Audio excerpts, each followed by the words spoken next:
Күйеуі дүниеден озған жесір бір кемпір күнде сиырынан сауған сүттен сармай шайқап, дүкенге сатуға келеді екен.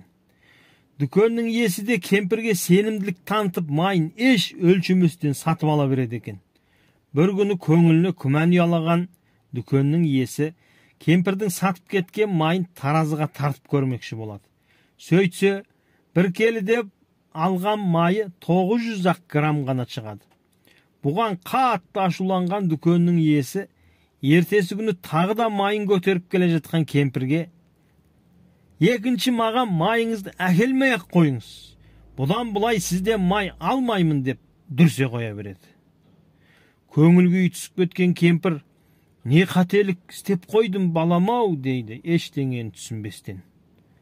Сіздің маған бір келі деп әкеліп жүрген майыңыз 900 грамм ғана шықты. Таразыдан жеу күнә емес пе? Қалайша ұялмайсыз, дейді сатушы. Сонда әлгі кемпір: балам-ау, менің таразымда жоқ оны өлшейтін.